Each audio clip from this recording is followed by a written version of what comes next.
Geometrical optics.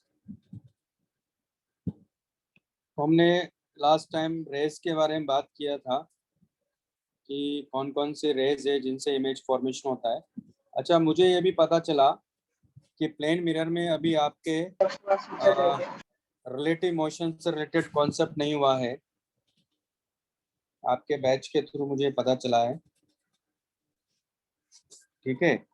और अगर दो प्लेन मिरर से इंक्लाइंड है तो उनकी वजह से नंबर ऑफ इमेजेस कितनी फॉर्म होगी, ये वाला कॉन्सेप्ट भी नहीं हुआ है। ये सही है क्या? नहीं हुआ। नहीं हुआ। ठीक है, तो ये मैं करवा दूंगा। तो ऐसा करते हैं, पहले वही कॉन्सेप्ट पढ़ते हैं, है ना। फिर इसमें स्फेरिकल मिरर का तो मैं करवा ही रहा हूँ। तो पहले जो छूटा हुआ पार्ट है उसके बारे में बात कर लेते हैं, वो ज़्यादा इम्पोर्टेंट है। हाँ बोलिए। हाँ हाँ, कॉनकेव कॉन्वेक्स मिरर की फोकल लेंथ का फॉर्मूला जो भी हम लोग देखेंगे, मतलब जो भी हमने लिया है, एफ इक्वल टू r/2 रहेगा पैराक्सियल रेस के लिए। और जनरल जो फॉर्मूला है वो है r-r/2 सेक थीटा।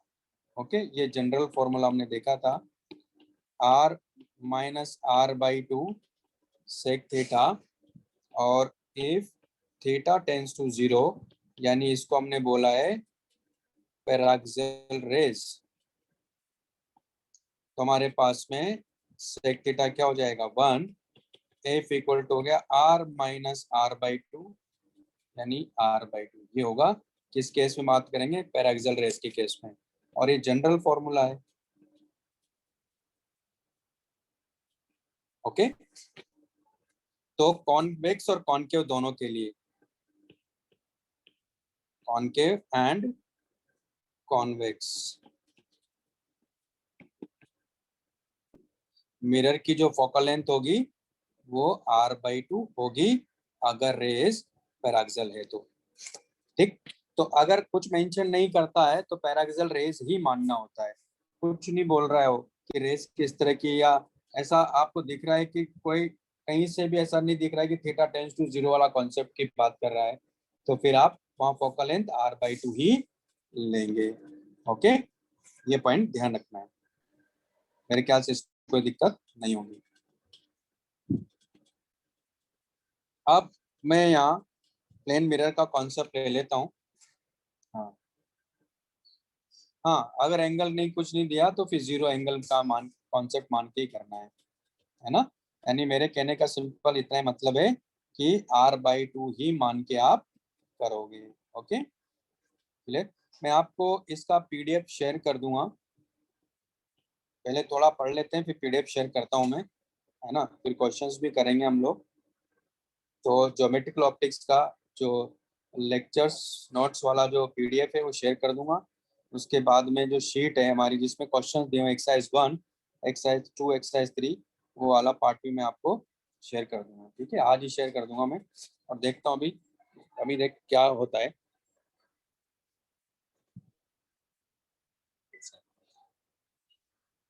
ओके बेटा। Okay sir.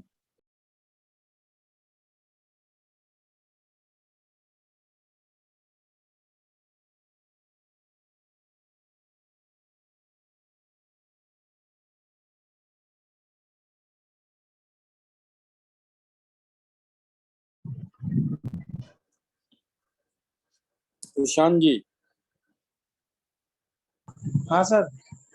हाँ, क्योंकि लास्ट टाइम आपके नाम से कोई बंदा आया था। सर मैं अच्छा मैं ही था सर वैसे लास्ट टाइम। नहीं, वो फिर हुआ क्या कि उसने कुछ कुछ ऐसे ऐसे कुछ कुछ बनाया, मतलब मैंने कोई चीज लिखी तो उसके बाद उसने क्या किया, उसको ऐसे ऐसे करके मिटा दिया। अच्छा अच्छा फिर जब अच्छा। मैंने कहा प्रशांत जी तो चला गया, वो भाग गया। अच्छा नहीं नहीं ओके, सर, मैं ही वो अटेंडेंस लेके जा ही रहा हूँ सर। हाँ हाँ हाँ, अभी इसलिए मैंने पूछा आपसे। ठीक है ठीक है ठीक है। तो हम बात कर रहे हैं प्लेन मिरर की, बात कर लेते हैं। Okay,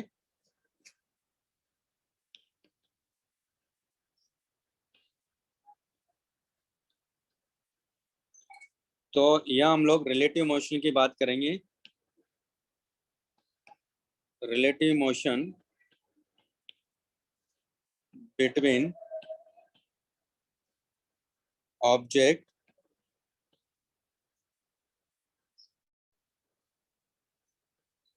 image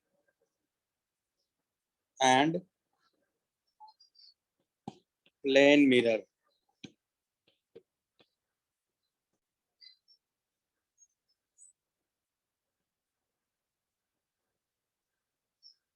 okay, simplest case से स्टार्ट करते हैं।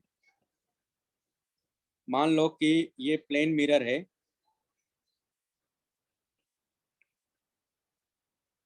और ये रेस्ट पर है। पहला केस यही है कि मिरर क्या हमारे पास में रेस्ट पर है, plane mirror is at rest. Okay, और ऑब्जेक्ट है यहाँ, तो ये ऑब्जेक्ट इधर की तरफ आ रहा है, मान लेते हैं v और स्पीड से आ रहा है। क्लियर? तो मिरर यहाँ अगर रेस्ट पर है तो आप यहाँ देखो किसी इंस्टेंट की अगर हम बात करें तो इमेज यहाँ कहीं होगा अगर ये ऑब्जेक्ट है तो, और मिरर यहाँ क्या है, रेस्ट पर है। ओके, तो आपको ये मालूम है कि अगर ऑब्जेक्ट इधर आ रहा है तो किसी इंस्टेंट पर अगर ये डिस्टेंस x है तो ये डिस्टेंस भी x होता है प्लेन मिरर के केस में। ये कॉन्सेप्ट पढ़ा हुआ है हमारा, है ना। Object the mirror is equal to image distance from the plane mirror, ये इक्वल होता है। अब आप खुद ही देखो कि अगर ये रेस्ट पर है, ये इधर आ रहा है, तो सिंपल सी बात है कि ये इधर की तरफ आ रहा होगा इमेज, है ना। क्योंकि अगर हर इंस्टेंट पर जैसे जैसे इसकी ऑब्जेक्ट की डिस्टेंस चेंज होगी वैसे वैसे इमेज की डिस्टेंस चेंज होगी, है ना। जैसे जैसे इसकी डिस्टेंस ऐसे चेंज होती जाएगी तो इमेज की डिस्टेंस भी ऐसे चेंज होती जाएगी। इसका मतलब है कि जब मिरर रेस्ट पर है तो ये इमेज की जो वेलोसिटी हो किसके इक्वल होगी, मैग्नीट्यूड में ऑब्जेक्ट के इक्वल होगी। इसका मतलब ये हुआ कि V O vector equal to होगा यहाँ वी ओ अगर आई कैप है तो वी आई वेक्टर कितना हो जाएगा, माइनस वी ओ आई कैप हो जाएगा। यहाँ वी ओ क्या है, वेलोसिटी ऑफ ऑब्जेक्ट है, और वी आई क्या है, वेलोसिटी ऑफ इमेज है। ये पॉइंट समझ में आया पहले? इसमें तो किसी को भी कोई दिक्कत नहीं होना चाहिए कि अगर है लक्ष्य कोई प्रॉब्लम है आपको? नहीं सर, समझा। कोई प्रॉब्लम नहीं ना बेटा? हाँ सर, कोई प्रॉब्लम नहीं। ओके अजमल बेटा, कोई प्रॉब्लम है आपको इस वाले पार्ट में जो भी पढ़ा हमने उसमें? No sir. ओके ओके ठीक है, अगर किसी को तो बताइएगा आप मुझे, ठीक है। इस पार्ट को लिख लो पहले आप।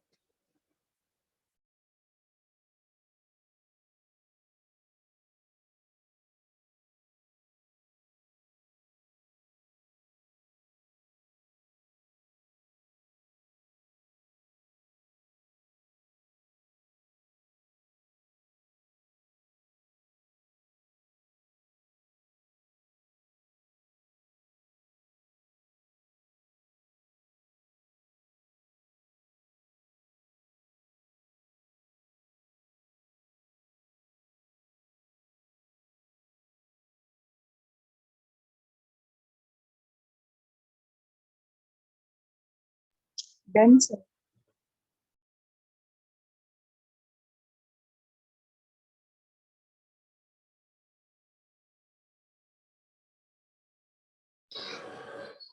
क्या पूछा बेटा आपने? देव सर, इस वेलोसिटी वाले रिलेशन के लिए हमें ऑब्जेक्ट की वेलोसिटी हमेशा पॉजिटिव ही माननी पड़ेगी ना?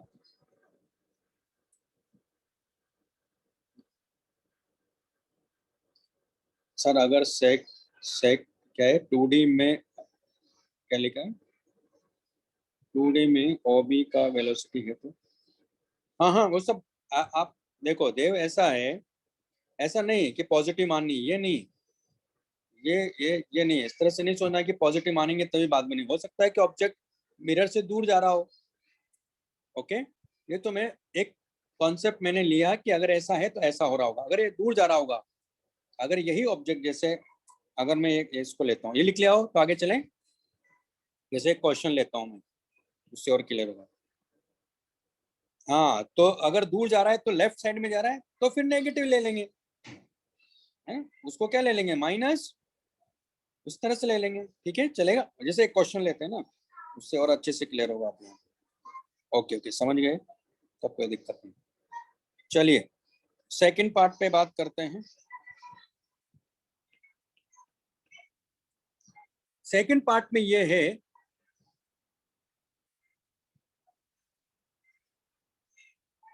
कौन राइट में जाएगा, तो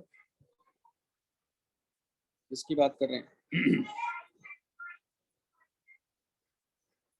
कौन राइट के जाने की बात कर रहे हैं, ऑब्जेक्ट, ऑब्जेक्ट तो अभी राइट में जा ही रहा है, ऑब्जेक्ट तो अभी राइट में जा रहा था, ठीक है।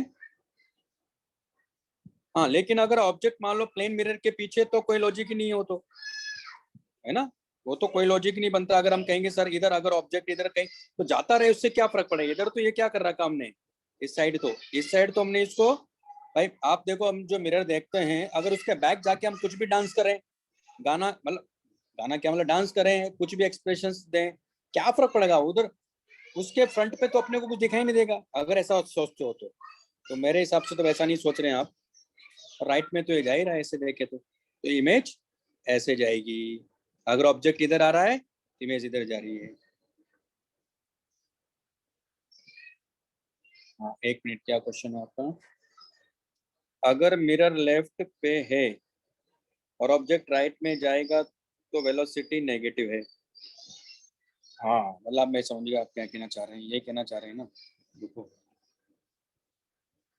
आपने कहा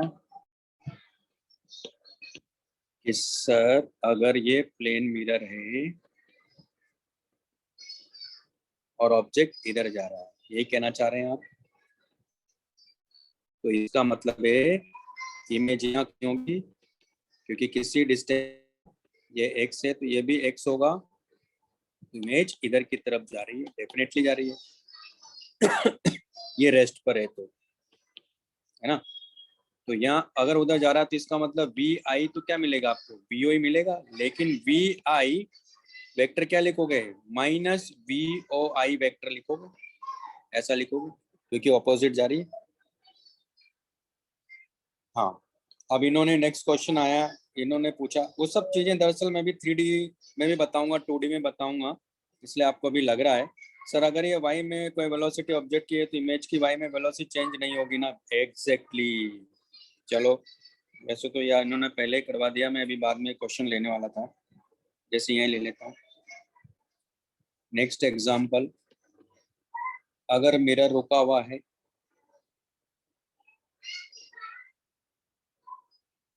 मिरर रेस्ट पर है और ये ऑब्जेक्ट इधर जा रहा है, मान लो अभी हॉरिजॉन्टल नहीं ले रहा हूँ, ये कंपोनेंट ले रहा हूँ, ये वीओ से जा रहा है, तो आप ये देखो ये डिस्टेंस चेंज हो रही है क्या, ये डिस्टेंस चेंज हो रही है क्या, इसका मतलब ये वेलोसिटी इसकी V I equal to V O बना रहेगा, यानी वी आई वेक्टर जो है ना वो वी ओ जे कैप ही बना रहेगा, और वी ओ वेक्टर जो है वो वी ओ जे कैप ही बना रहेगा। तो मतलब एक बात और याद रखना है, वैसे तो आगे अभी कॉन्सेप्ट में लिखवाऊंगा, मैं एक नोट लिखवाऊंगा कि पैर जो हमारा प्लेन मिरर होता है, प्लेन मिरर के पैरेलल जो भी कंपोनेंट होगा ऑब्जेक्ट का, वही कंपोनेंट इमेज का होता है जब जब प्लेन मिरर मूव करेगा या नहीं भी करेगा। अगर नहीं भी करेगा और मूव भी करेगा तो इसका जो कंपोनेंट है प्लेन मिरर के पैरेलल ऑब्जेक्ट का, वही ऑब्जेक्ट वही इमेज का कंपोनेंट बना रहता है, केवल नॉर्मल के अलोंग वाला कंपोनेंट ही क्या होगा, इमेज का चेंज होता है, वो अभी आगे बता दूंगा। तो इस केस में तो आंसर इसका ये है जो मैं यहाँ बता रहा हूँ। अभी क्लियर है यहाँ तक?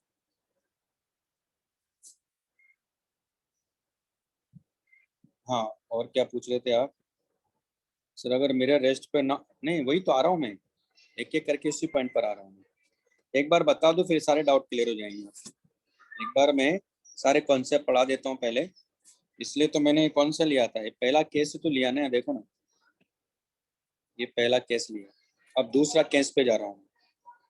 ओके, दूसरा केस है प्लेन मिरर is moving.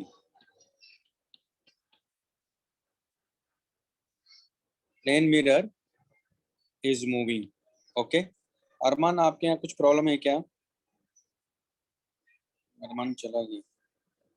अरमान खत्री, बेटा कोई दिक्कत तो नहीं है ना? आपके इश्यू तो नहीं है ना? नेटवर्क इश्यू तो नहीं है ना? नहीं सर। तो अभी कौन गया फिर वो? ठीक है, अब यहाँ ध्यान से देखो इसको। ये प्लेन मिरर है और प्लेन मिरर इधर की तरफ जा रहा है vm वेलोसिटी से, और एक ऑब्जेक्ट यहाँ है, इसको भी मैंने मान लिया इधर। अच्छा, अरमान आलम है, ये vo वेक्टर इधर है।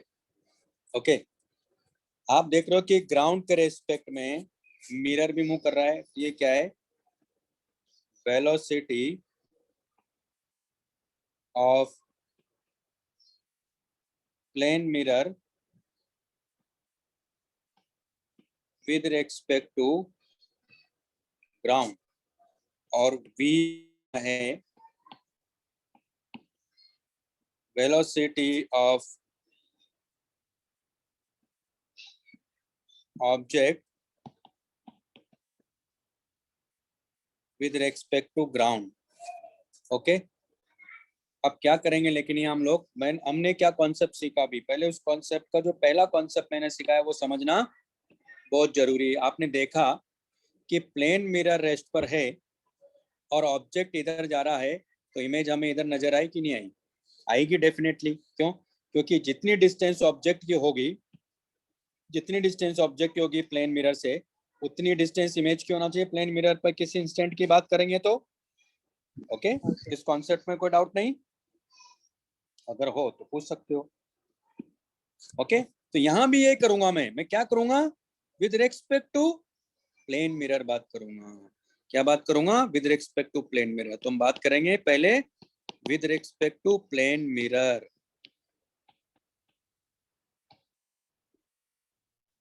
तो velocity of object with respect to mirror equal to velocity of object with respect to ground, velocity of mirror with respect to ground. ये हमारे पास में आ गया। तो जब जिसके रेस्पेक्ट में बात करते हैं, तो आपने रिलेटिव वेलोसिटी में कॉन्सेप्ट पढ़ा है कि जब भी किसी ऑब्जेक्ट या जब भी किसी फ्रेम के रेस्पेक्ट में बात करेंगे, उस ऑब्जेक्ट या उस फ्रेम को क्या करते हैं? रेस्ट पर ले आते हैं। ये कॉन्सेप्ट मालूम है सबको? ये कॉन्सेप्ट मालूम है सबको?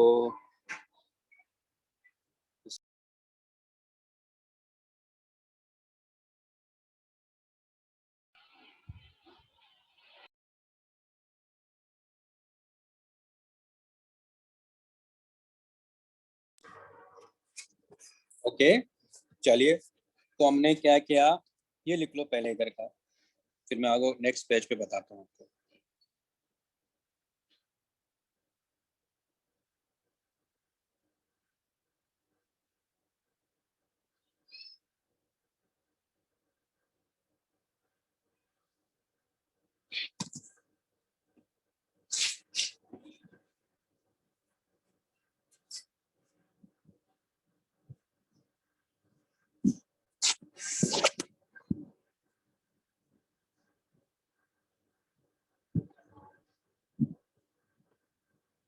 लिख लिया आप लोगों ने?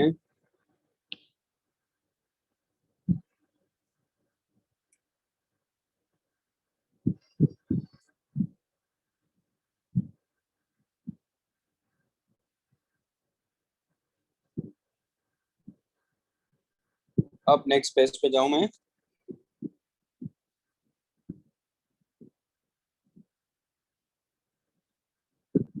बेटा अभिषेक समझ में आ रहा है ना? कोई दिक्कत नहीं है ना? अभिषेक त्रिपाठी,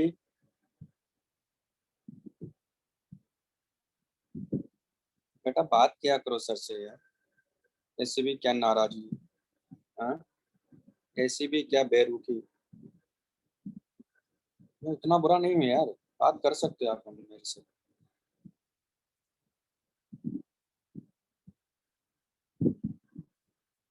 आयुष झा, बेटा समझ में आ रहा है? हाँ सर। ठीक है। अब देखो, मैं नेक्स्ट पेज पे जाते हैं, तो मैं क्या करूँगा, क्योंकि जिसके रेस्पेक्ट में बात करते हैं उसको क्या करते हैं, उसको रोक देते हैं, इसको रोक दिया, रेस्ट पर आ गया, और अब ये इसकी वेलोसिटी इधर क्या होगी इसके रेस्पेक्ट में, VOM हो गई ना, velocity of object with respect to mirror, ऐसा हो गया। अब इसके करस्पॉन्डिंग अगर मैं जाता हूँ तो आप ध्यान से देखिएगा, ये इमेज किधर आ रही होगी इसकी, ये इमेज इधर आ रही होगी, क्योंकि रोकने के बाद तो इधर ही जाएगी। लेकिन इसको क्या लिखोगे आप, इसको लिखोगे velocity of image with respect to mirror, और ये किसके इक्वल लिखोगे, माइनस VOM लिखोगे। क्या लिखोगे, VOM लिखोगे, माइनस VOM लिखोगे। वेरी गुड, कौन है ये, किसने लिखा है, संजय, वेरी गुड बेटा। ठीक है, क्या लिखोगे, माइनस VOM लिखोगे।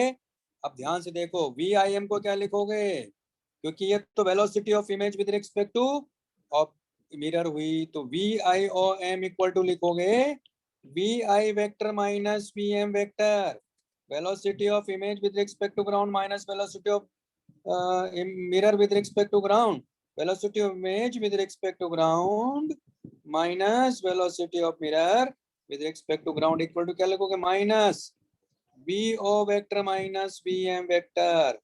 सिंप्लीफाई करो, जब सिंप्लीफाई करोगे तो VI वेक्टर इक्वल टू क्या हो गया, 2VM vector minus VO vector आ गया। ये velocity of image with respect to ground आ गई है, यानी ये क्या है, velocity of image with respect to with respect to mirror, और ये क्या है, velocity of image with respect to ground। भाई ये समझ में आया? सर लास्ट पेज दिखाओ ना एक सेकंड। हाँ देखा था ना, लास्ट पेज कौन सा था आपका, ये वाला था ना, हाँ।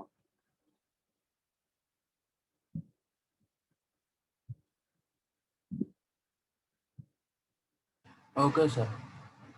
ओके, चलिए ये भी लिख लीजिए।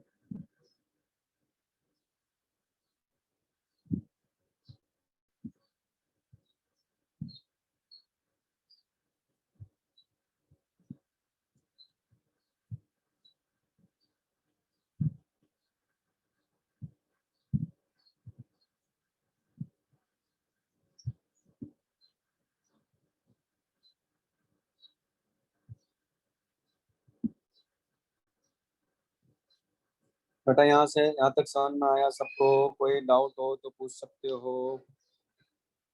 अब क्वेश्चन करवाता हूँ, उससे क्लियर होगा ये अच्छे से कॉन्सेप्ट। अच्छा एक चीज और मुझे आप बताओगे, यहाँ जो मैंने VI देखा या VO देखा या VM देखा, ये वेलोसिटीज किधर है, ये कुछ समझ में आ रहा है आपको इसमें, ये वेलोसिटी जो मैं ले रहा हूँ किधर की डायरेक्शन में ले रहा हूँ मैं, ये प्लेन मिरर के पैरेलल है या प्लेन मिरर के परपेंडिकुलर वाला लिया मैंने, परपेंडिकुलर लिया, यही बात है। परपेंडिकुलर।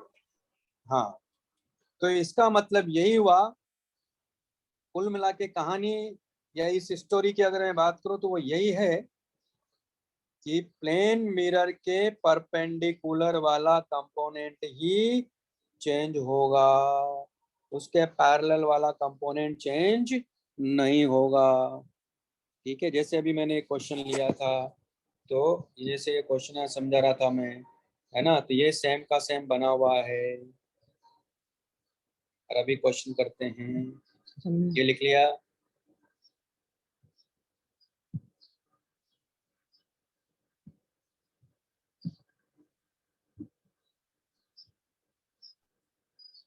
अब जैसे अगर है ना, जैसे मैं एक एग्जांपल लेता हूँ, मान लो कि ये बर्ड है,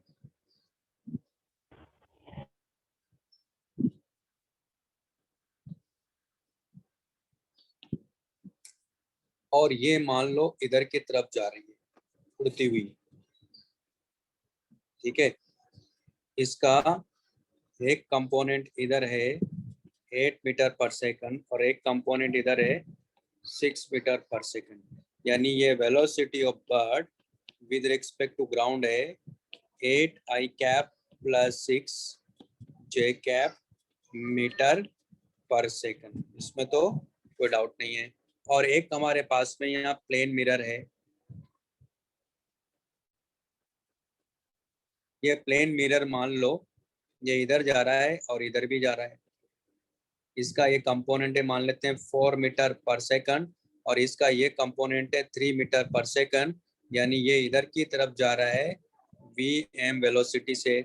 तो V M vector equal to हमारे पास में 4 I cap minus 3 J cap metre पर सेकंड है। ये बात समझ में आई? ऐसा कर सकता हूं मैं, ऐसा कर सकता हूं क्या, ऐसा क्वेश्चन बना सकता हूं क्या, है ना। अब मैं हाँ क्या सर। कह रहा हूँ मालूम है, यहाँ वेलोसिटी क्या होगी, अब ध्यान से समझिएगा, केवल ये कंपोनेंट वाले का करस्पॉन्डिंग चेंज होगा, यानी यहाँ क्या होगा, V I X vector equal to 2vmx vector minus vo vector x। मतलब क्या हो गया, इसकी वेलोसिटी 2 इंटू हमें क्या चाहिए, find the velocity of image of bird। ये बात समझ में आ रही है? हमें किसकी वेलोसिटी चाहिए, हमें बर्ड की वेलोसिटी चाहिए। ओके, तो 2 इंटू वी एम एक्स, ये वी एम एक्स कितना है, वी एम एक्स, ये वी एम एक्स कितना है, तो 4 I cap minus V O X कितना है, वी ओ एक्स है 8 आई कैप, तो ये कंपोनेंट क्या हो गया, 0। ये कंपोनेंट क्या हो गया, 0। तो यहाँ वेलोसिटी ऑफ इमेज हो गया, क्योंकि ये कंपोनेंट तो चेंज करेगा नहीं, तो वी एक्स 0 हो गया, तो ये आ गया 6 जे कैप मीटर पर सेकंड। यही आंसर है। वेलोसिटी ऑफ इमेज क्या हुई, 6 जे कैप हुई, क्योंकि कॉमन नॉर्मल के अलोंग ही ऑब्जेक्ट की वेलोसिटी इमेज के लिए चेंज होगी। ऑब्जेक्ट की जो प्लेन मिरर के पैरेलल जो कंपोनेंट है, चाहे वो अलोंग द वाई एक्सिस हो, अलोंग द जेड एक्सिस हो, उस केस में वो कंपोनेंट चेंज नहीं करेगा। क्या कंपोनेंट चेंज करेगा, कॉमन नॉर्मल के अलोंग वाला, इसलिए उसके करस्पॉन्डिंग वी आई एक्स क्या आ गया, 0 आ गया, और ये कंपोनेंट ऐसा ही बना रहेगा। ये बात समझ में आई?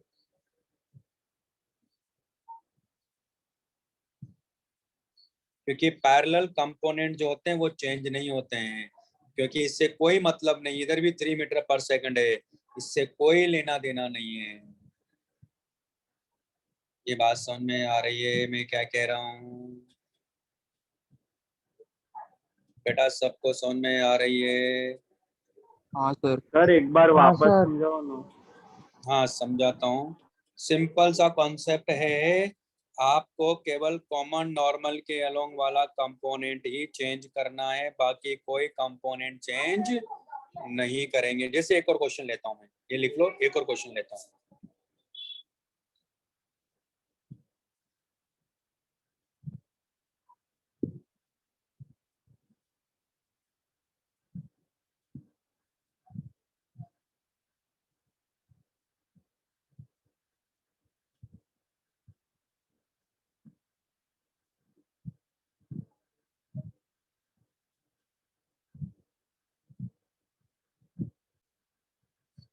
लिख लिया आप लोगों ने?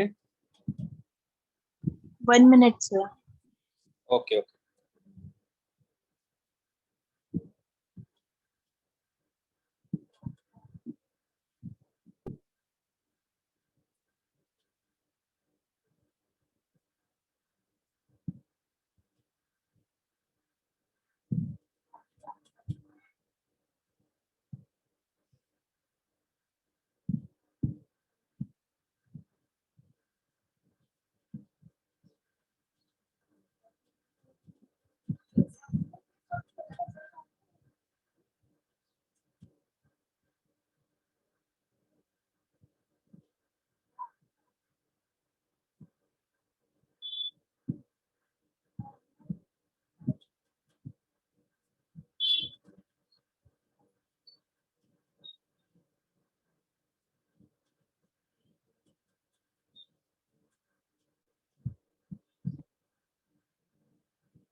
ओके बेटा चलें नेक्स्ट। Yes, sir. अब जैसे मैं वापस से किसी को डाउट है फिर से पूछो। ओके देखो मैं एक और एग्जांपल लेता हूँ।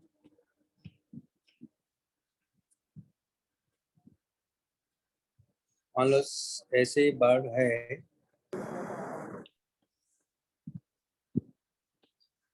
इसका एक कंपोनेंट इधर भी है, मान लेते हैं ये 4 मीटर पर सेकंड है। इसका एक कंपोनेंट जेड डायरेक्शन में है जो कि 5 मीटर पर सेकंड है, सॉरी वाई डायरेक्शन में, और एक जेड डायरेक्शन में इधर है ना। ये मान लेते हैं कि ये बी बर्ड वाई है और ये बी बर्ड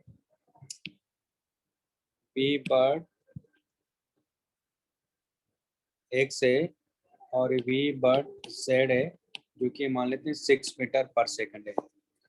ये हमारे पास में मिरर है।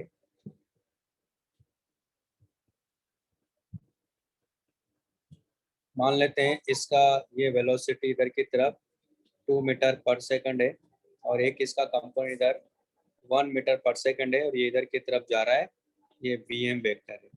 मैं ये कह रहा हूँ कि कॉमन नॉर्मल के अलोंग जो कंपोनेंट है ना ऑब्जेक्ट का, वही चेंज होके वेलोसिटी वेक्टर देगा, वेलोसिटी कंपोनेंट देगा। यानी मेरे कहने का मतलब है कि वी आई एक्स वेक्टर यहाँ होगा 2vm X vector minus V O X vector, यानी 2 इंटू ये कितना हो गया 1 आई कैप ये वाला कंपोनेंट, माइनस ये कितना होगा 4 आई कैप, यानी अल्टीमेटली कितना हो गया -2 आई कैप। ये आ गया वी आई एक्स वेक्टर, यानी और बाकी का जो कंपोनेंट है यानी इसका ये जो कंपोनेंट है ये चेंज नहीं करेगा। क्यों? क्योंकि ये प्लेन मिरर के अलोंग है, तो प्लेन मिरर के अलोंग वाले कभी चेंज नहीं होंगे। यानी अल्टीमेटली ये आंसर हो गया इसका -2 आई कैप प्लस 5 जे कैप प्लस 6 के कैप मीटर पर सेकंड, यही इसका आंसर है। क्यों नहीं होगा वो ये लिख लो, फिर से बताता हूं मैं। मेरे ख्याल से अब तो वैसे समझ में आ ही गया होगा कि ये कंपोनेंट चेंज नहीं करेंगे।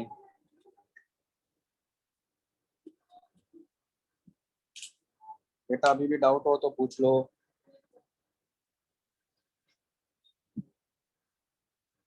यहाँ भी अपने को क्या करना था, क्योंकि ये प्लेन मिरर है,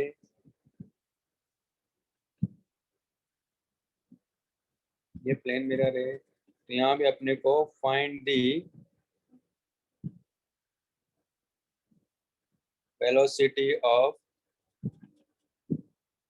इमेज ऑफ बर्ड, वही आ जाएगी -2 आई कैप प्लस 5 जे कैप प्लस 6 के कैप। अभी भी है क्या किसी को डाउट?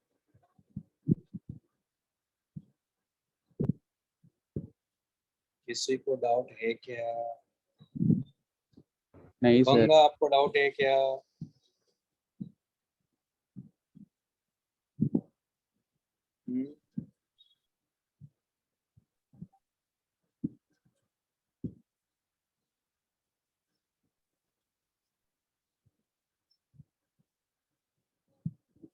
आप लोगों ने लिख लिया? हाँ सर।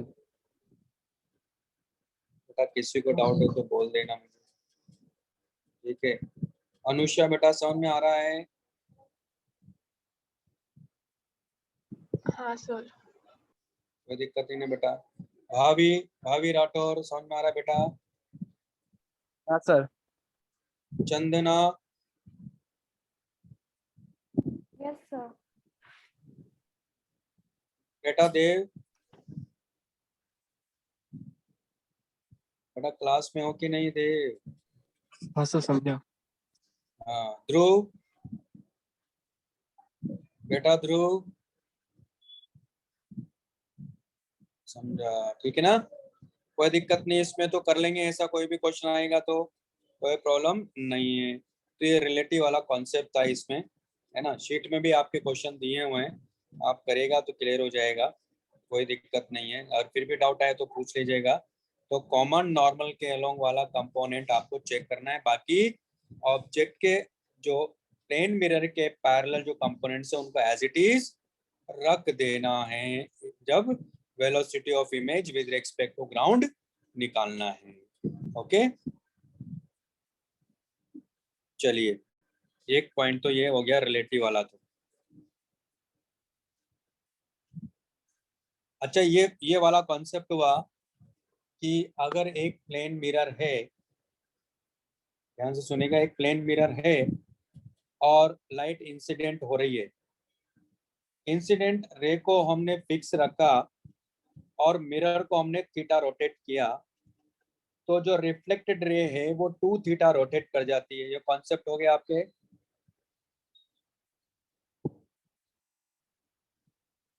हो गया, चलिए ठीक है, good.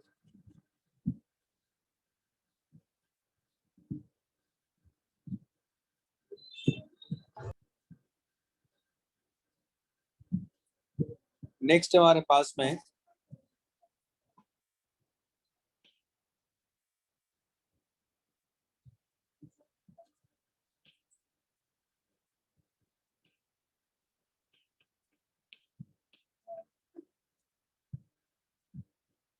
number of images formed when two plane mirrors are inclined. Number of images formed when two plane mirrors are inclined at an angle theta.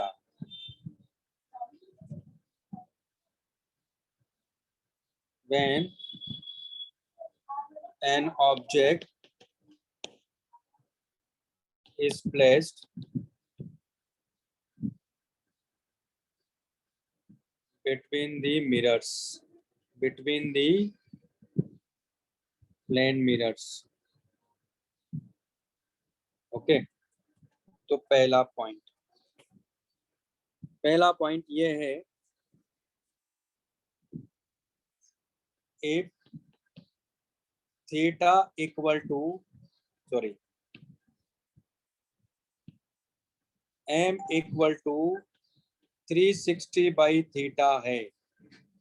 अगर कोई ए मान लो थीटा हमारे पास जैसे 90 डिग्री दिया, तो 360 बाई थीटा कितना हो जाएगा, 360 बाई 90 कितना होगा, और यानी m क्या है, एक तरह से एक न्यूमेरिकल वैल्यू है।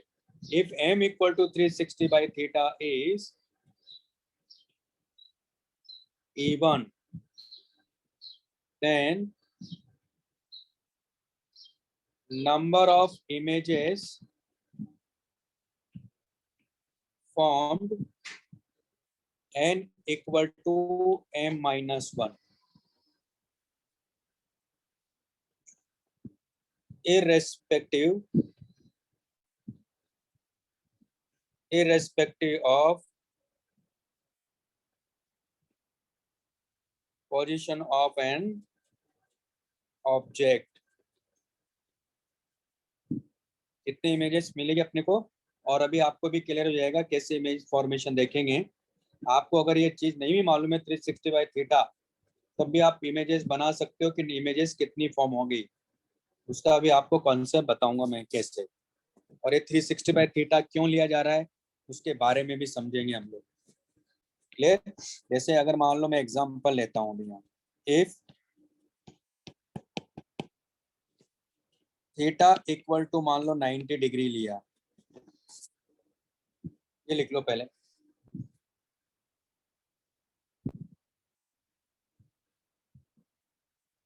सर पर इसका प्रूफ क्या है?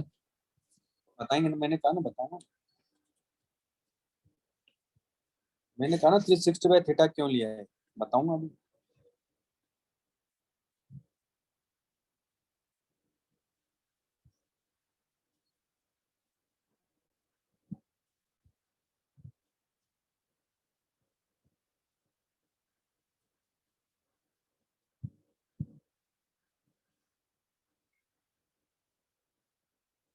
इसमें इमेजेस कितनी मिलेगी? 3 इमेजेस मिलेगी।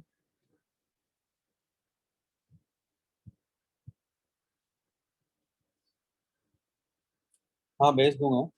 तो यार मैं भेज ही देता हूँ ना, तुम लोग रुको एक मिनट, रुको, ग्रुप पे भेज देता हूँ।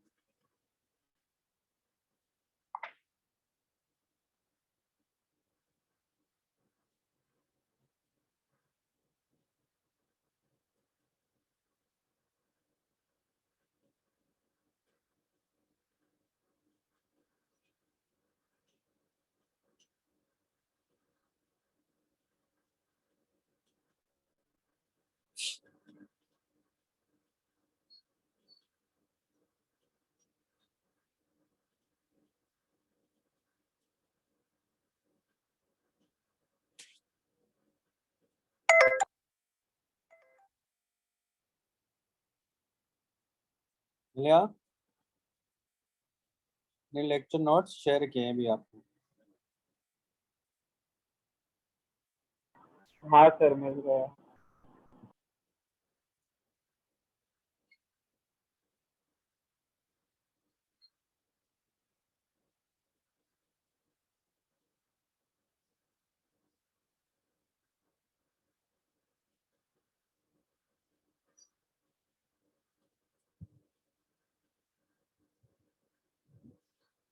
ये लिख लिया सबने?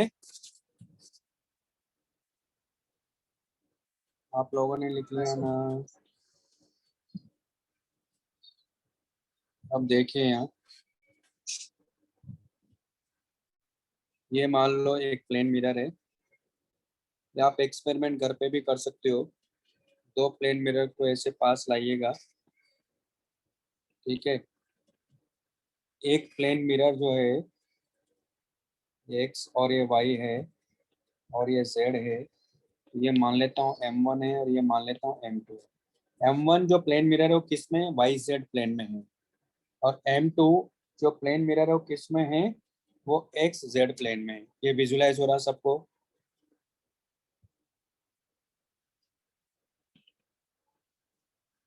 ये विजुलाइज हो रहा है क्या? संजय बेटा आपको तो हो रहा है, अद्वैत को भी हो रहा है, तनिषा को भी, तनिष को भी हो रहा है, बाकी लोगों को हो रहा है कि नहीं हो रहा है? लक्ष्य को हो रहा है, रवि को हो रहा है, वेरी गुड, ठीक है। तने को हो रहा है, तो ये हमारे पास में है। अब मान लो, अब ध्यान से समझिएगा कॉन्सेप्ट कैसे बनाया। ओके बेटा, मान लो ऑब्जेक्ट मैंने यहाँ रखा, इस ऑब्जेक्ट को और ये जो इंटरसेक्शन पॉइंट है दोनों का, इसको मिलाओ, और ये एंगल मैंने मान लिया कि 30 डिग्री है और ये एंगल मैंने मान लिया कि 60 डिग्री है। मान लो 360 बाय थीटा भूलो, हमें मालूम ही नहीं है। चलो वही बात नहीं मालूम है। एक बार बताओ, जितनी डिस्टेंस पर ये ऑब्जेक्ट यहाँ से रखा, उतनी डिस्टेंस पर ये इमेज यहाँ मिलेगी कि नहीं मिलेगी इस प्लेन मिरर से? ये लॉजिक समझ में आ रहा है पहले तो इसका मतलब क्या हुआ? इसका मतलब ये हुआ कि ये डिस्टेंस और ये डिस्टेंस इक्वल है और ये दोनों के लिए सेम है। मतलब क्या हुआ कि इसको मिलाओ। ये ट्राइंगल दिख रहा है आपको? कौन कौन सा? एक ट्राइंगल ये है, एक ट्राइंगल ये है, दोनों का ये जो बेस है सेम है, तो इसका मतलब ये लेंथ और ये लेंथ भी इक्वल हुई, ये लेंथ और लेंथ इक्वल हुई। इसका मतलब ये एंगल 30 डिग्री होना चाहिए कि नहीं होना चाहिए? तो एक इमेज बन गई हमारी I1, इसमें मिल रही M1 में मिल रही है। ओके, दूसरी इमेज देखो बाप, दूसरी इमेज देखो कैसे। वापस से इस जितनी डिस्टेंस पर ये इमेज यहाँ से है, मतलब ऑब्जेक्ट यहाँ से, उतनी डिस्टेंस पर ये इमेज फॉर्म होगी कि नहीं होगी I2? कैसे? क्योंकि जितनी डिस्टेंस है उतनी डिस्टेंस पर इमेज होना चाहिए, है ना। और ये आपको सेम दिख ही रहा है, तो ये, इसका मतलब इसको इससे मिलाओ। इसका मतलब क्या हुआ? ये लेंथ और ये लेंथ सेम होगी, दोनों ट्राइंगल के लिए बेस सेम है और ये लेंथ और लेंथ इक्वल है, तो फिर ये एंगल कितना होगा? तो दो इमेज तो बन गई, जो कि अब तीसरी इमेज कैसे बनेगी? तीसरी इमेज ऐसे बनेगी, देखो आप ध्यान से समझिएगा। देखो ये जो I1 इमेज बन रही है, I1 जो इमेज बन रही है वो इस प्लेन मिरर के ऊपर है कि नहीं? तो एक उसकी वजह से भी तो रिफ्लेक्शन हो रहा है। तो अगर ये एंगल 60 डिग्री है तो उतने ही एंगल के साथ ये इमेज फॉर्मेशन होगा कि नहीं होगा? और वैसे तो ये दोनों इमेज कोइंसाइड करेगी, फिर भी मैंने यहाँ देखो जैसे ये एंगल कितना हो जाएगा, 60 डिग्री होगा कि नहीं होगा? तो एक इमेज ये बनेगी I3। उसी तरह यहाँ देखो वापस से ये इमेज इस प्लेन मिरर के इधर है कि नहीं, इसकी वजह से भी तो इमेज बनेगी। इसलिए एंगल देखो कितना 30 डिग्री है, तो ये एंगल भी कितना हुआ 30 डिग्री है। ये दोनों कोइंसाइड कर गई, तो तीन इमेज बन गई इसमें। और तीनों इमेज बन गई तो ये भी देखा गया कि अरे यार क्या हो गया, ये भी देखा गया कि ये जो इंटरसेक्शन पॉइंट है दोनों मिरर का, ये दरअसल इस सर्कल का सेंटर है जिस पर ये ऑब्जेक्ट और ये इमेजेस लाई कर रही है। इसलिए यहाँ 360 बाई थीटा मान के कर रहा है वो। तो ये ऐसा नहीं कि एक एग्जांपल ले लिया तो हो गया था, कई सारे इन्होंने कैसे डिस्कस किए, तो फाइनली इन्होंने एक फॉर्मूला डिजाइन कर लिया कि 360 बाई थीटा अगर आता है और अगर वो इवन आता है तो नंबर ऑफ इमेजेस एक कम हो जाएगी। तो एक के लिए नहीं मिला इनको, सारे केसेस में मिला। जैसे आप 60 डिग्री ले लो थीटा, नंबर ऑफ इमेजेस यहाँ 5 मिलेगी, वो भी बताता हूँ मैं आपको। समझ में आ रहा है कैसे डिजाइन किया होगा इन्होंने फॉर्मूला, है ना? तो एक बात और है कि intersection point of the mirrors intersection point of the mirrors is the center of a circle at which object and images lie। ठीक है, आई बात समझ में? तो ये पॉइंट का ध्यान रखना है। तो 3 इमेजेस यहाँ मिल रही है। अब आप कहेंगे सर तीसरी इमेज तो आपने कहा कि ये इसके ऊपर मिल रहा है, ये उसके ऊपर मिल रहा है, ऐसा हो रहा है, हमें डायग्राम से तो आपको बना दिया कि ऐसा हो रहा है, लेकिन एक्चुअल में हो कैसे रहा होगा?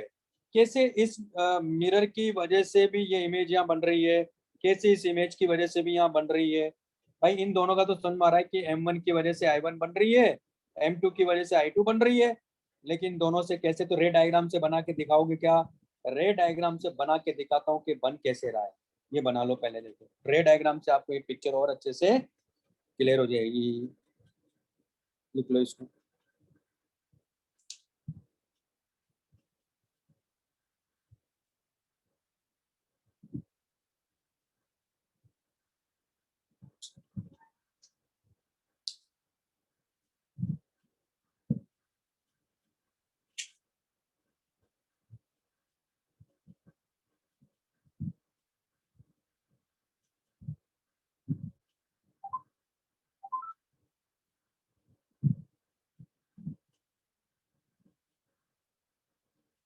बना लिया आप लोगों ने?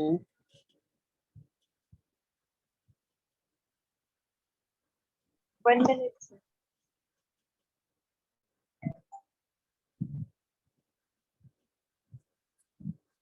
लिख लीजिए।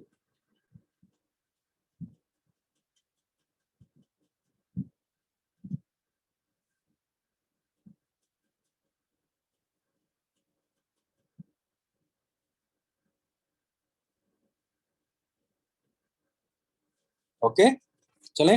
अब देखो मैं आपको रे डायग्राम से बना के दिखाता हूँ कि एक्चुअल में कहानी क्या है। देखो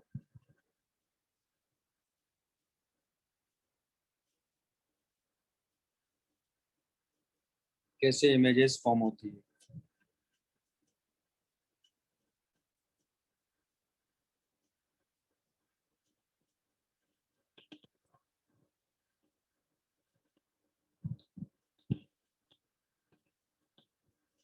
यहाँ ऑब्जेक्ट था हमारा,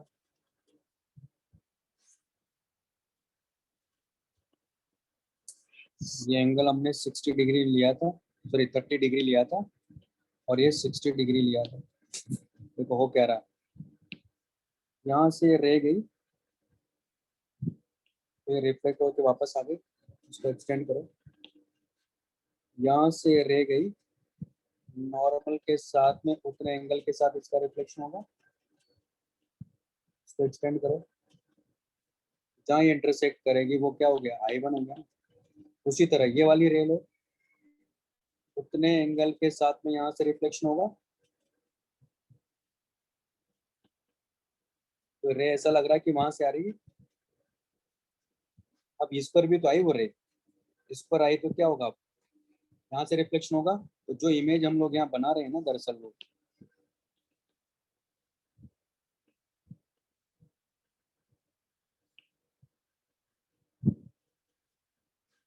एक्चुअली इस मिरर से बना रहा हूँ, तो यहाँ से क्या हो रहा है, ये यहाँ से ये डॉटेड लाइन ऐसे खींच लेता हूँ पहले समझने के लिए। तो एक्चुअली ये रिफ्लेक्ट होकर रे ऐसे जा रही है ना, इसलिए अपने को लग रहा है कि वो इमेज इसकी भी बन रही है। ये लॉजिक समझ में आ रहा है सबको?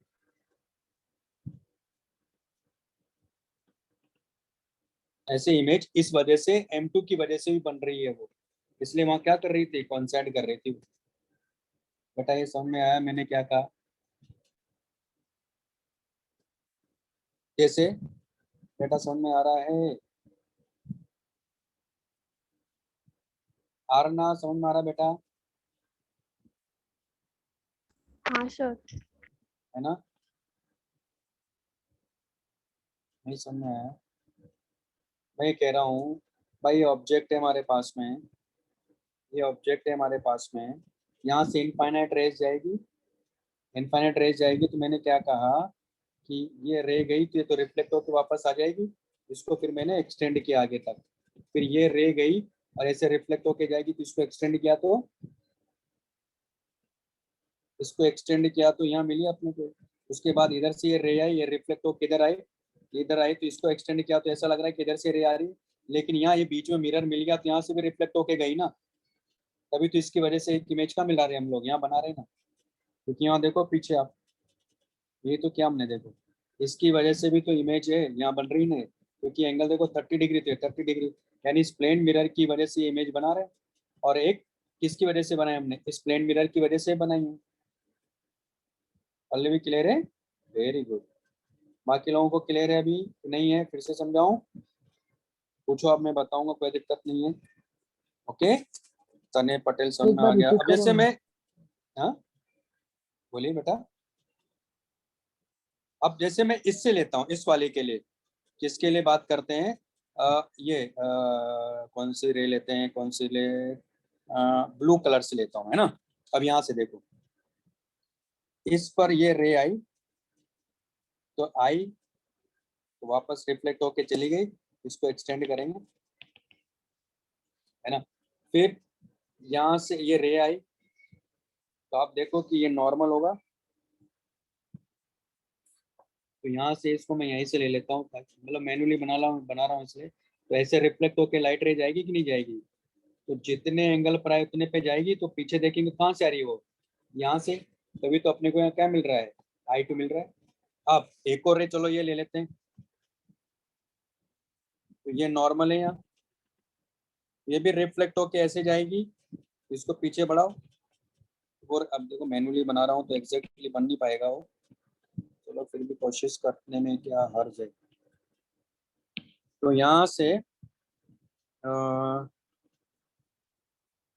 ये जो रे है, तो ये रिफ्लेक्ट होके ऐसे जाएगी, लेकिन जब यहाँ भी नॉर्मल पे जाके इंसिडेंट होके वापस जाएगी,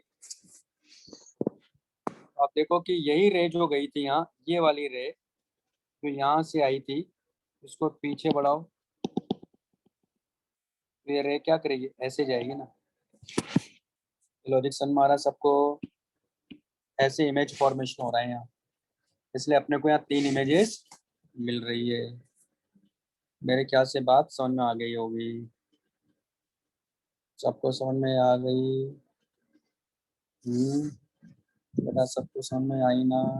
नहीं आए तो मैं हूँ, एक बार नहीं 10 बार बताऊंगा मैं, लेकिन आपको समझा के छोड़ूंगा। हार्दिक, बेटा हार्दिक समझ में आ रहा है?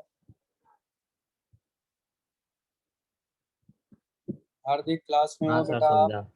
आ रहा। ये कौन है? सोमपुरा, जश सोमपुरा। बेटा समझ में आ रहा है हाँ सर। ना?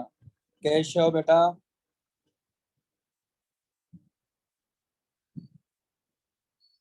केशव सोनी बेटा समझ में आ रहा है?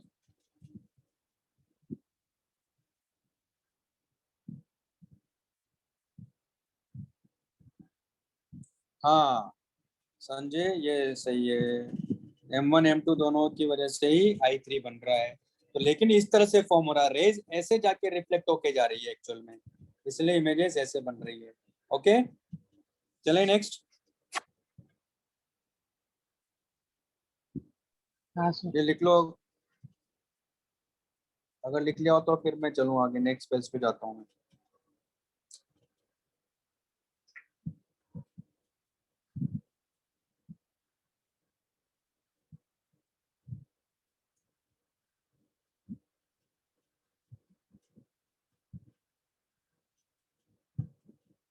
ओके चलिए, तो अब दूसरा, ये तो हमारा था पहला केस। इसमें ये तो पहला केस था कि जब इवन मिला है, अगर ऑड मिलेगा तो क्या होगा? चलो भाई ऑड नंबर पे चलते हैं। पर सर इमेज तो फॉर्मेशन से तभी बंद हो सकता है ना जब फाइनली इमेज वहां पे फॉर्म हो जाए जहाँ पे दोनों मिरर्स का सिल्वरी पार्ट हो। हाँ हाँ, मतलब नहीं नहीं, मतलब जो रिफ्लेक्टिंग पार्ट हो, रिफ्लेक्टिंग पार्ट के बियॉन्ड देखेंगे ना हम लोग इमेजेस, ये कह रहा हूँ मैं। भाई आमने सामने होंगे तब ना, ये कहना चाह रहे हो ना आप? भाई नहीं अगर सर, ऐसे मतलब रहा, इमेज फॉर्मेशन फाइनली रुकेगा कहाँ पे? मतलब दोनों के बियॉन्ड, बियॉन्ड के बियॉन्ड बियॉन्ड, मतलब देखो जैसे इसी को समझाता हूँ ना मैं। ये भाई अब देखो, पहले हमने देखा कि हाँ बिल्कुल सही, वैसे M1 की वजह से इधर बन रहा है इसके बियॉन्ड, लेकिन I1 जो है इसके ऊपर बन रहा है, इसके पीछे भी बनेगा एक और, तब तक बनेगा जब तक कि मतलब ये जो सिचुएशन दिख रही है अपने को, ये सिल्वरिंग पार्ट के पीछे, सही कह रहे हैं आप, ठीक है ना? ओके हाँ सर। नेक्स्ट हमारे पास में है सेकेंड। जैसे जैसे एक और क्वेश्चन लेता हूँ, एग्जांपल लेते हैं। थीटा इक्वल टू अगर मान लो 60 डिग्री है, तो आप देखो एम क्या मिल रहे हैं। अच्छा वहाँ वो तो क्लियर हो गया, 3 बन रही है, कैसे बन रही है इसमें वापस से बताता हूँ मैं। तो कितना था यहाँ, एम इक्वल टू क्या रहा था, 360/90, जो कि 4, जो कि 1 आ रहा, तो नंबर ऑफ इमेजेस कितनी होगी, 4 - 1 = 3। ये आंसर था। अब ये है तो क्या लिखेंगे, 360/60 इक्वल टू कितना आ गया, 6। तो नंबर ऑफ इमेजेस कितनी होगी, 6 - 1 = 5। अब मैं बना के दिखाता हूँ, देखो इसमें।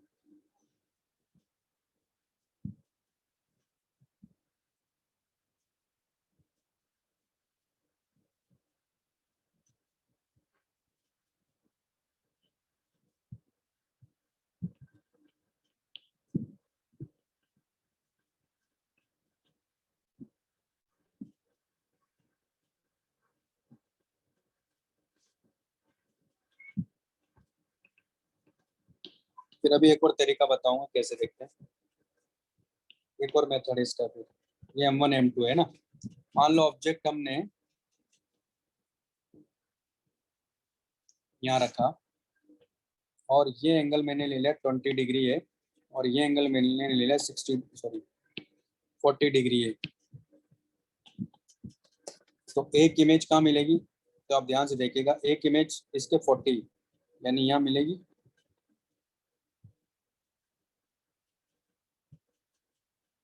ये एंगल कितना होगा, 40 डिग्री। तो ये वही इमेज I1, ये ऑब्जेक्ट हो गया। दूसरी इसकी वजह से इमेज कहाँ मिलेगी, ये 20 डिग्री हो गया, ये I2 हो गया, है ना?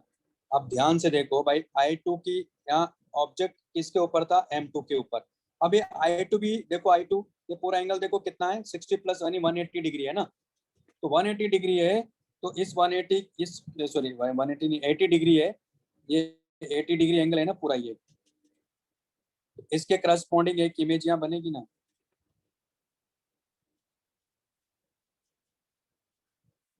मतलब उसके करस्पॉन्डिंग यहाँ बनेगी ना, ये I3 हो गया ना, है कि नहीं। अब I3 देखो, ये पूरा एंगल कितना है हमारे पास में, ये 180 ये 80 डिग्री है ना, तो ये अगर 80 डिग्री है तो अब ध्यान से देखो, ये 80 डिग्री तो ये कितना 100 है ना, अभी इसकी वजह से भी तो एक इमेज बनेगी कि नहीं बनेगी यहाँ, I4 ना, है कि नहीं। और आप यहाँ देखो एक इमेज ये बन गई। अब ये इमेज देखो इस M1 के बियॉन्ड है, तो अब इसका रिफ्लेक्शन नहीं होगा, M1 के बियॉन्ड है कि नहीं है, I4 है। अब I3 लेकिन M1 के फ्रंट पर है, तो ये एंगल कितना है, क्योंकि ये एंगल हमारे पास में कितना है 60 + 80 140, तो ये एंगल कितना हुआ, ये 40 डिग्री हुआ ना, इसके करस्पॉन्डिंग एक इमेज यहाँ बनाएगा ना वो, मतलब वो एग्जैक्टली नहीं ले पा रहा हूँ मैं, क्योंकि ये 180 है, तो एक मिनट, क्योंकि 4 तो बन गई, हमें 5 और बनानी है, तो काम अच्छा सबके किस पे लाई करना चाहिए, सर्कल पे लाई करना चाहिए। तो पहले तो एक मिनट, ये मैंने जो इमेज बनाई है ये 40 के करस्पॉन्डिंग है ना, एक इसकी इमेज यहाँ बनेगी इसके करस्पॉन्डिंग, इस 40 के करस्पॉन्डिंग, ठीक है, तो ये बन गई। और अभी ये एक मिनट, अभी कुछ गड़बड़ हुआ क्या,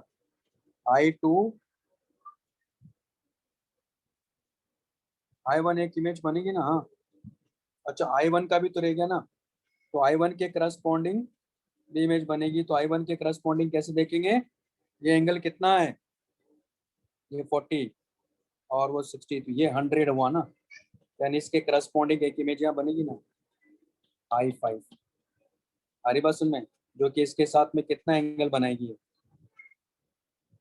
इसके साथ में 60, तो ये I4 बनेगी। ओके, तो ये मिला के अपने को क्या दे देंगे, सबके सब किस पे लाई कर रही है, इस सर्कल पे ऐसे लाई कर रही है। आगे बात सुन में क्लियर है कि नहीं भाई, ये तो फिर से समझाऊं, सर एक ऐसे डाउट देखना है, है, हाँ पूछो। और सर अगर थीटा 53 डिग्री जैसा कुछ हो गया तो एन इंटीजर ही नहीं आएगा, हाँ नहीं आएगा ना, और सर तो नहीं मतलब आएगा, कैसा है, हाँ एक इमेज आधी बनेगी ऐसा कुछ होगा क्या? नहीं नहीं, ये यहाँ तक समझ में आया, पहले तो बताओ मुझे, हाँ सर इतना समझ में आ रहा। इतना तो समझ में आ गया ना, फिर कहाँ कहाँ पढ़ा रहा था मैं, कौन सा वाले पार्ट पे, अच्छा फिर ये ले लेता मैंने, चलो दूसरा केस पे डिस्कस कर रहे थे ना हम लोग, फिर ये क्वेश्चन ले लिया मैंने। चलो दूसरे पे चलते हैं।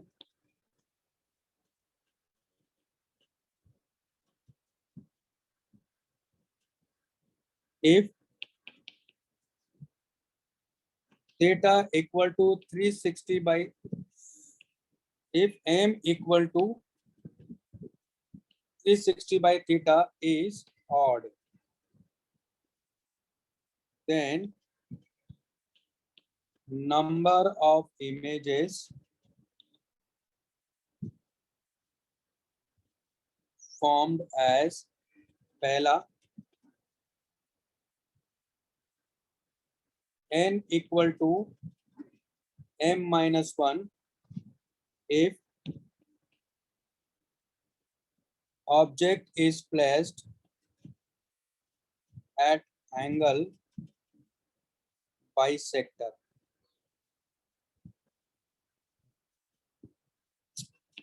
angle bisector।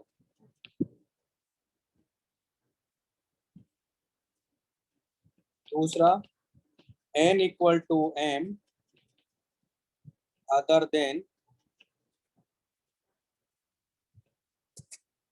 angle bisector, other than angle bisector, ठीक है। तो जैसे एग्जांपल लेता हूं मैं यहाँ, अगर थीटा इक्वल टू 120 डिग्री है, m इक्वल टू कितना आ गया 360 बाई 120, कितना आ रहा 3, जो कि ऑड आ रहा है। अब ये डिपेंड करेगा कि ऑब्जेक्ट कहाँ रखा है। अगर एंगल बाइसेक्टर पे रखा है तो एक यानी 2 इमेज मिलेगी, और अगर अदर देन एंगल बाइसेक्टर रखा तो 3 इमेज मिलेगी। क्लियर है? ये लिख लो, फिर समझाता हूँ। फिर ये भी समझाता हूँ कि अगर इंटीजर नहीं मिल रहा है, जैसे इन्होंने पूछा अभी कि सर इंटीजर नहीं हुआ तो क्या करेंगे, इंटीजर नहीं हुआ तो क्या करेंगे, बताएंगे अभी क्या करेंगे। ठीक है,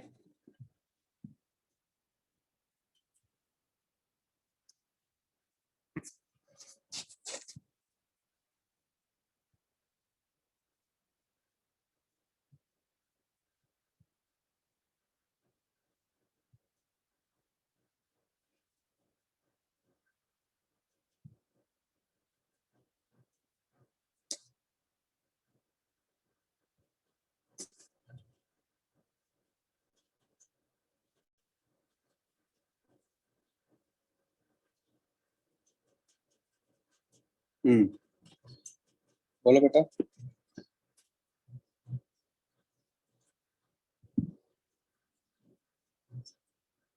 इसको फिर से बना के दिखाऊं क्या मैं आपको, बोलो, बस समझ में नहीं आया तो।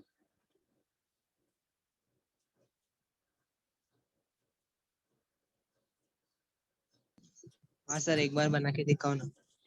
बना के दिखाता हूँ, रुको अभी पहले ये लिख लो इधर का। Yes. ये लिख लिया। हाँ sir. पहले इससे रिलेटेड क्वेश्चन करवा लेता हूँ, फिर आता हूँ उस पॉइंट पे। तो ये थीटा इक्वल टू 120 डिग्री लिया तो नंबर ऑफ इमेजेस 3 भी हो सकती है, 2 भी हो सकती है। देखो कैसे,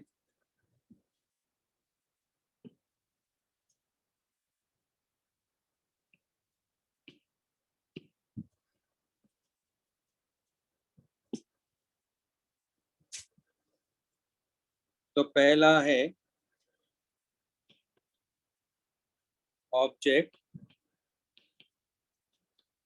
is placed at angle bisector.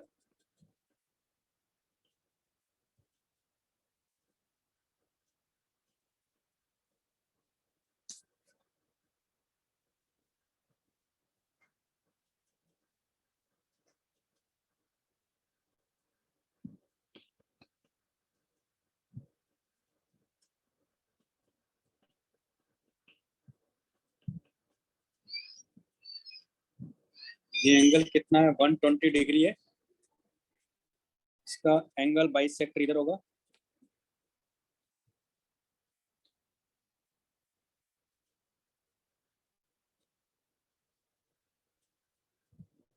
ये एंगल कितना है 60 डिग्री है, ये एंगल भी कितना है 60 डिग्री है, और ये भी मालूम आपको ये 60 डिग्री है। तो 60 डिग्री है तो जितनी डिस्टेंस पर ऑब्जेक्ट है उतनी डिस्टेंस पर यहाँ से क्या मिलेगी आपको, इमेज मिलेगी। तो इमेज क्या मिल जाएगी, यही मिल जाएगी इसका। क्यों? तो आप कहें सर क्यों भाई, ये एंगल 60 डिग्री है तो 60 पे तो मिलेगी ना। तो अल्टीमेटली वो इस M2 पर ही लाई कर गया हो, M2 पे लाई कर गया तो इसका एक इमेज इसकी वहीं तो बन गई, यही I1 बनेगा बस।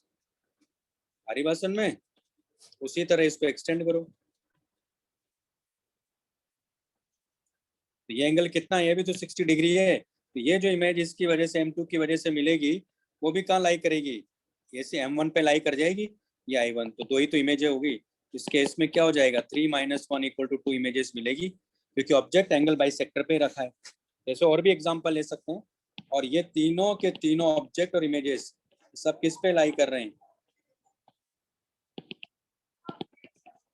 ये सर्कल पे ही लाई कर रहे हैं। सब पे सब किस पे लाई कर रहे हैं, सर्कल पे।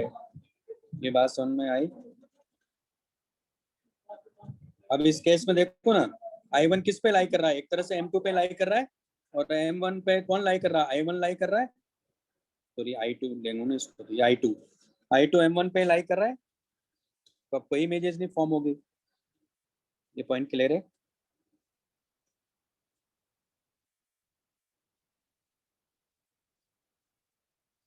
ये पॉइंट क्लियर है क्या यस सर।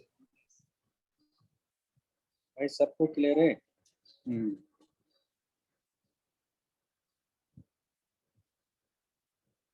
ये बना लो। फिर अदर देन एंगल बाइसेक्टर भी सीख लेते हैं।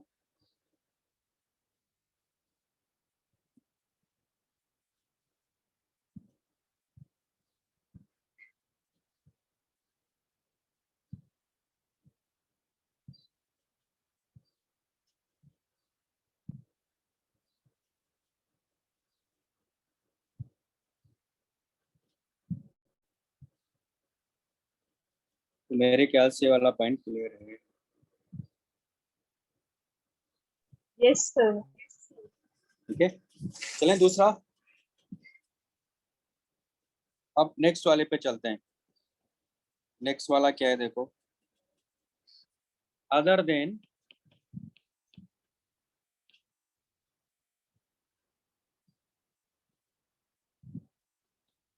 Angle bisector.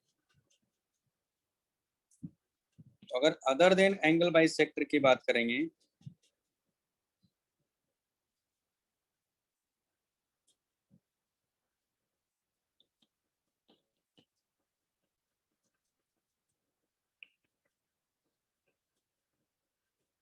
तो मान लो मैंने यहाँ ऑब्जेक्ट को रखा, ये एंगल है 30 डिग्री और ये एंगल है 90 डिग्री। ये हमारे पास में M1 है, ये M2 है। अब इसमें देखो, इसको एक्सटेंड कर लेते हैं, इसको इधर एक्सटेंड कर लेते हैं। आप देख रहे हो कि ये एंगल कितना है, ये 60 डिग्री एंगल है। तो एक इमेज कहाँ मिलेगी देखो, 30 पर है तो इधर 30 पे मिलेगी ना, इसकी वजह से।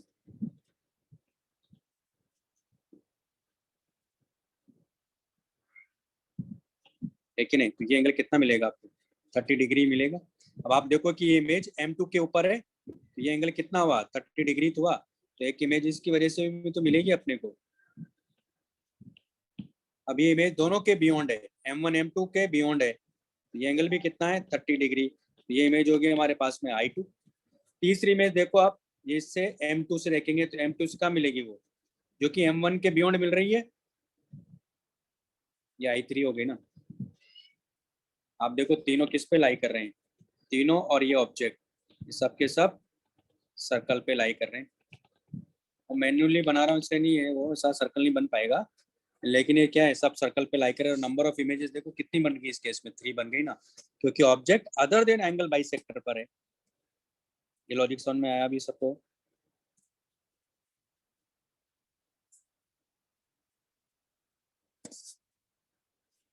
बाकी लोगों को समझ में आया? सर यहाँ पर I2 M1 को फिर से रिफ्लेक्ट नहीं करेगा। हाँ बोलिए। I2 जो हाँ। इमेज है वो M1 पे फिर से रिफ्लेक्ट करके कुछ और एक इमेज नहीं बनाएगा। कैसे बनाएगा, देखो ना उसके बियॉन्ड है ना। देखो ये प्लेन मिरर, ये तो इधर है ना, प्लेन मिरर एक्सटेंड करो, इसके पीछे है ना, तो उसका रिफ्लेक्शन होगा ही नहीं, क्योंकि I1 देखो आप, I1 इसके फ्रंट पर है, इसके सर M1 पे हाँ हाँ उसके M1 पीछे। उसके भी पीछे है ना, M1 के भी पीछे। हाँ सर। ओके क्लियर है? हाँ सर। ये बनाना मैं वापस से उसको बताता हूँ। देखो है नहीं, जो उधर बन रहा था उसमें नंबर ऑफ इमेजेस 5 कैसे बन रही है।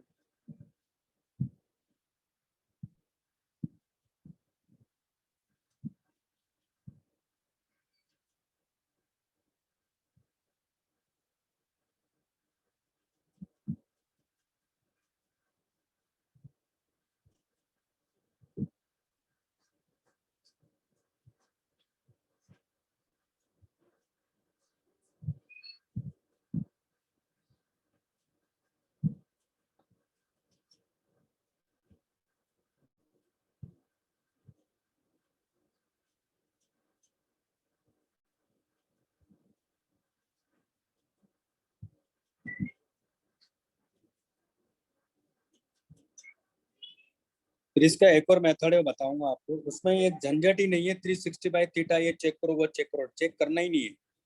उसमें एक सीक्वेंस बनती है, वो बस पता होना चाहिए, आपको समझ में आ जाएगा कैसे करना है। ये सब झमेला करने की जरूरत ही नहीं पड़ेगी। लेकिन ये इसलिए बताया क्योंकि स्टेट बोर्ड की बुक में ये वाली चीज दी हुई है। लेकिन एक चीज उसने गलत दिया है। क्या गलत दिया, कि जब ये नॉन इंटीजर आता है तब उसने कहा कि जो इंटीजर पार्ट है ना उतनी इमेजेस मिल जाती, जो कि गलत है। मैं आपको प्रूव करके दिखाऊंगा। ठीक है, ऐसा कोई जरूरी नहीं है कि इंटीजर पार्ट के करस्पॉन्डिंग इमेज मिले कभी, है ना, वो बताऊंगा मैं आपको। तो वो वाला पॉइंट इसमें गलत लिखा हुआ है।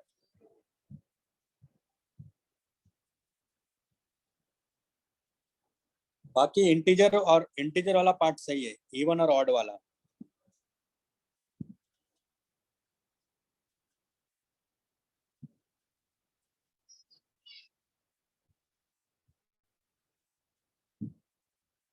ये लिख लिया आप लोगों ने? Yes sir, no? Yes, sir. चले आगे। चलिए उसका बताता हूँ मैं आपको, जो मैं बोल रहा था। देखो क्या था, 60 डिग्री वाला था ना वो।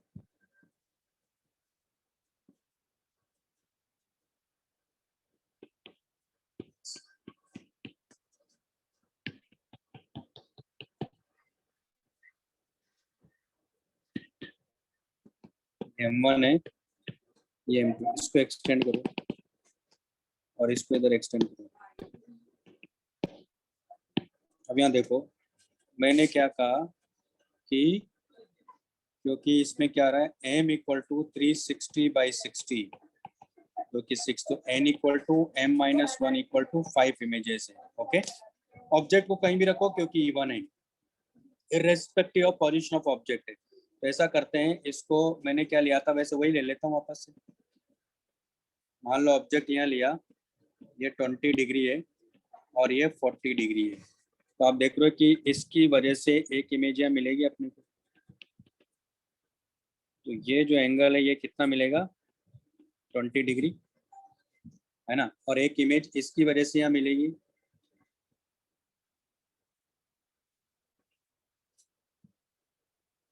ये I2, क्योंकि एंगल कितना होना चाहिए, 40 डिग्री। अब आप देखो I1 जो है वो अभी भी M2 के ऊपर है। I1 तो कितना एंगल बना रहा है, देखो 60 + 20 80 बना रहा है ना। तो अगर मैं कहता हूं कि ये इसका 90 डिग्री वाला पार्ट है, तो वो जो I1 की इमेज है, वो इमेज तो यहाँ कहीं बन रही होगी ना, क्योंकि यहाँ से जाएंगे ना हम लोग इसके परपेंडिकुलर। ये I3 हुआ ना। अब ध्यान से देखो, ये जो हमारे पास में M1 है, M1 के फ्रंट पे क्या है, I2 भी है और I3 भी है। तो पहले I2 की बात कर लेते हैं। तो ये कितना एंगल है, 60 प्लस, यानी ये पूरा एंगल कितना है यहाँ से यहाँ तक, ये पूरा एंगल कितना है, 100 है ना। इसका मतलब है इसके करस्पॉन्डिंग, क्योंकि ये 100 अगर है, ये बात समझ मारी सबको, है ना। अगर ये 100 है तो ये हमारे पास में ये कितना हो जाएगा, ये एंगल, ये 80 हो गया ना। इसका मतलब इस 80 के करस्पॉन्डिंग ये इमेज यहाँ बनाएगा ना, ये वाली इमेज। तो ये I4 यहाँ होगी ना, ये बात समझ में। यानी ये वाला एंगल कितना हुआ, ये 80 डिग्री हुआ ना, कि नहीं। ये एंगल कितना हो जाएगा, 80 डिग्री। और ये I3 का देखो आप, क्योंकि I3 का एंगल कितना बन रहा है, यहाँ से प्लेन, इस प्लेन M1 से ये एंगल कितना जा रहा है वो बताएंगे आप मुझे, 80। ये एंगल कितना जा रहा था, I3 का एंगल कितना जा रहा है, क्योंकि I1 को अपने को देखना था और हमने I1 की वजह से वो 80 था। तो ये एंगल कितना जा रहा था, ये वाला 80 जा रहा था ना इसके लिए भी। तो अगर ये 80 जा रहा था तो फिर ये एंगल कितना हुआ यहाँ, ये 100 हुआ ना, है कि नहीं, 100 हुआ। तो इसका मतलब इसके करस्पॉन्डिंग जो इमेज है वो यहाँ कहीं मिलेगी ना अपने को। ये I5 बता रहा था मैं, आ रही बात सुन में। तो इसके करस्पॉन्डिंग तो ये एंगल कितना हुआ फिर, ये 100 डिग्री हुआ ना, ये कह रहा था मैं, समझ में आया। तो इस तरह से 5 इमेज मिल गई ना अपने को, क्योंकि ये जो इमेज है ये तो I4 है। अब सब देखो, दोनों मिरर के बियॉन्ड है सारी की सारी जो भी बना है। तो क्या ना, इसका मतलब टोटल इमेजेस कितनी मिलेगी, इसमें 5 मिलेगी।